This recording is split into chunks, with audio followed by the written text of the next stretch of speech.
Viver como artista é uma prática, você se engaja nela ou não. Não faz sentido dizer que você não é bom nisso. É como dizer, não sou bom em ser monge. Você vive como um monge ou não. Tendemos a pensar na obra do artista como produto. A obra real do artista é o modo de estar no mundo. O Ato Criativo, esse é um livro do Rick Rubin, onde ele trata sobre criatividade e o que ele chama de o modo de viver de um artista. O Rick Rubin é um produtor musical, já trabalhou com bandas como Red Hot Chili Peppers, Shakira, Strokes, e já produziu centenas de álbuns famosos e extremamente criativos no meio musical. Eu li esse livro no começo do ano, eu sempre retorno a ele quando eu tô com dificuldade de criar. Não porque ele me traz um processo criativo bem estruturado, mas porque ele me lembra que a criação é um modo de ver o mundo. É um modo de olhar para as coisas que estão acontecendo e criar a partir delas. E ele ajuda muito a como você criar com intenção, como que você consegue traduzir as coisas que você vive nas coisas que você está criando. Eu vou fazer aqui minha visão geral sobre esse livro, os principais aprendizados que eu tenho dele e como que talvez isso se traduza na sua vida como um criador de conteúdo, como um escritor, como um profissional que trabalha com qualquer tipo de criação. Procure por aquilo que você percebe, mas ninguém mais vê.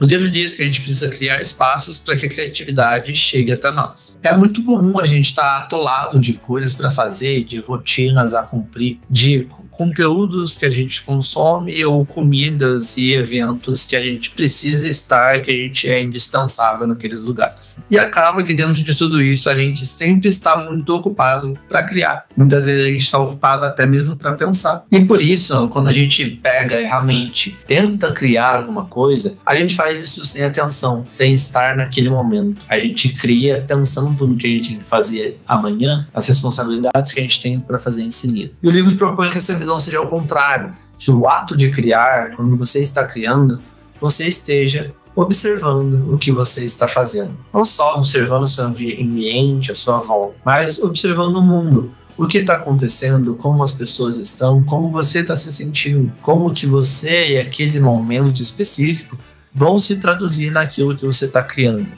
Você precisa criar com atenção, com percepção, absorvendo o que está acontecendo para aquilo se traduzir no que está sendo falado, no que está sendo criado, no que está sendo exprimido. E por isso que eu disse que todos nós somos criadores. Eu, você, seu melhor amigo, uma pessoa que você conheceu pela internet. Todo mundo aqui cria alguma coisa. Seja você voltando para casa por um caminho novo e tendo que utilizar de criatividade para entender qual é esse caminho novo, ou seja, observando o mundo, aprendendo o mundo e tomando decisões novas a partir daquilo, ou alguém que trabalha numa floricultura, faz o mesmo buquê todo santo dia para os seus clientes, mas decide, em certo dia específico, porque aquele cliente falou que gostava de uma flor específica, mudar completamente o buquê para que aquele cliente saia satisfeito e com um buquê talvez não necessariamente mais bonito, mas que o agrado é melhor, que naquele contexto fazia muito mais sentido. Isso é um ato de criatividade, é você olhar para o mundo, absorver o mundo ali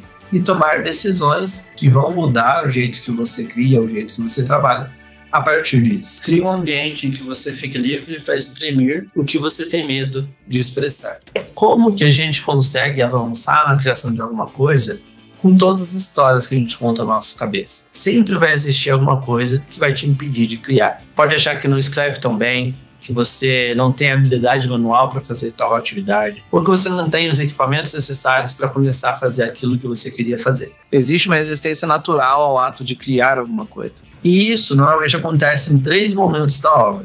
Quando você inicia ela, quando você está prestes a terminar ela, e quando você precisa mostrar ela para o mundo. O que o livro traz é que você precisa reduzir o risco de todas essas atividades. É muito normal a gente achar que o que a gente está criando é algo extremamente relevante. E aquilo ali vai ressoar para a nossa vida durante muito, muito tempo.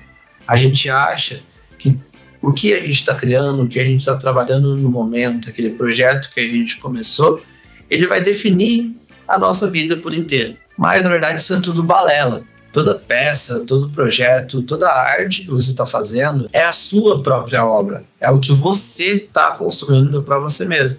Então, independente do resultado, independente se você abrir aquela empresa e ela não funcionar, independente se você gravar aquele vídeo, ele ficar ruim e as pessoas não gostarem, isso não vai definir quem você é, isso não vai definir a sua vida inteira. Ou seja, você ter isso em mente, saber que o ato de criar ele vai ser imperfeito por natureza, faz você reduzir o risco de começar, de concluir ou de mostrar o seu trabalho para alguém. Os aprendizados daquela arte, daquela peça, daquele projeto vão existir, independente do resultado financeiro ou status social ou o que for que seja que possa gerar aquilo ali. O resultado não vai importar, porque o ato de criação, o criar, é mais importante do que o resultado que aquilo ali gera. Então, se você for duvidar da qualidade de alguma coisa, duvide da qualidade da peça, não da sua qualidade como criador. Ou seja, se você está fazendo uma imagem, um desenho que você está achando ruim, entenda que aquela imagem pode estar ruim, mas que você tem a capacidade de criar peças melhores. Duvide da peça e não de você que está criando. Porque não tem nenhum problema você entregar peças imperfeitas, peças que talvez não estejam 100% acabadas como você imaginou na sua cabeça. Porque essas imperfeições, essas faltas que você sente na peça, normalmente são percebidas por você. E elas fazem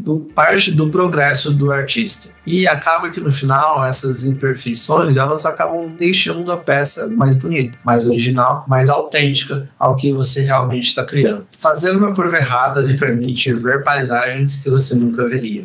O artista só existe com a conclusão da sua arte. Não existe artista de ideias.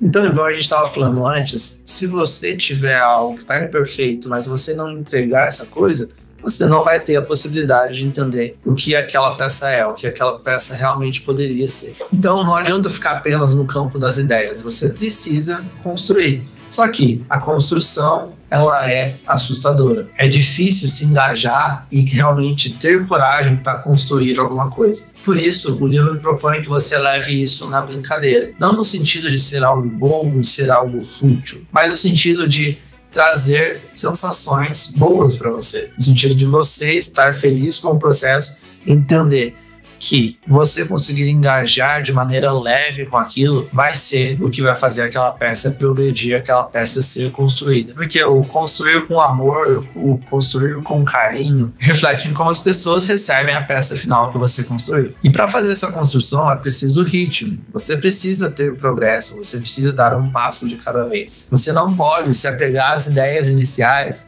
e achar que aquela ideia vai sair como a peça final. O livro diz que quanto mais tempo você passa em uma ideia, mais essa ideia vai se modificar. Isso é bom, porque no final aquela peça, aquela arte, ela é uma expressão muito mais verdadeira do que você está passando no momento. E quanto mais tempo você demora para produzir algo, mais você muda, mais divergente da ideia inicial provavelmente a peça final vai se encontrar. E é muito fácil você perder esse ritmo se você ficar empacado em alguma parte do processo. Ou seja, se você vê que tem algo que você não consegue resolver, não fique só naquilo. Encontre outras partes do projeto para você se engajar. Encontre outras formas de fazer aquilo que você deveria fazer. Um ótimo exemplo disso é quando você tem um quebra-cabeça gigantesco, você pega uma peça lá do meio, que não há uma ponta, e você tenta adivinhar onde ela vai se encaixar. Você não vai conseguir. Porém, conforme o projeto vai caminhando, a quebra-cabeça vai sendo montado,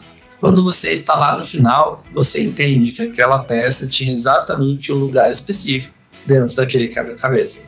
O processo, a continuidade, a construção do projeto faz aquele problema que você tinha antes, aquela coisa que te travou, se encaixar perfeitamente onde ela deveria se encaixar. E talvez esse momento que mais me chamou a atenção é que, independente do porquê você está criando, você deve engajar no ato de criação. Você deve engajar em fazer daquela peça, daquele vídeo, daquele projeto, daquela empresa, daquela entrega, ser algo seu, algo pessoal, algo autêntico e que você entregou com tudo aquilo que você poderia. Um bom exemplo disso é, se a Capela Sistina foi feita apenas por dinheiro, isso diminui o que a obra é? Ela é menos bonita? Ela é menos bem feita? Ela é menos grandiosa simplesmente por ter sido feita por dinheiro? Não, de maneira alguma. E isso é muito importante, porque às vezes a gente fica com a ideia de que o artista é o cara que trabalha pela arte, ou o artista ele não é remunerado, ou o artista é dinheiro, as coisas não se juntam. O livro nunca fala sobre isso, o livro nunca traz nenhuma percepção dessa. Na verdade, o que o livro fala é que realmente o criar, o ser criativo, o trazer sua arte para o mundo é um modo de você perceber esse mundo, de você conseguir exprimir a sua história, as suas experiências em algo concreto, algo real, algo que você queira engajar em fazer aquilo. E, cara, isso no mercado que eu trabalho é muito importante, porque o que a gente mais vê são copywriters, editores de vídeos, designers que acabam suprimindo sua criatividade, o que poderiam criar, o que poderiam realmente fazer diferença, colocar personalidade para seguir métodos, fórmulas, na vírgula, sem acrescentar aquilo, sem conseguir criar algo melhor, mais robusto e mais autêntico do que aquilo. Não que fórmulas ou métodos ou frameworks não funcionam, eles funcionam, mas se você utilizar apenas aquilo e você não pega todos os aspectos de observação, todos os aspectos de contexto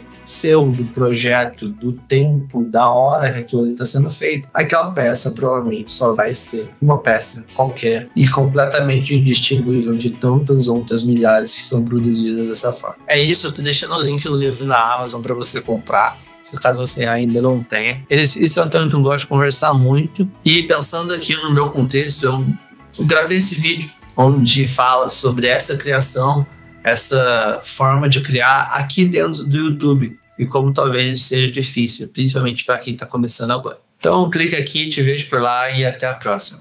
Um abraço.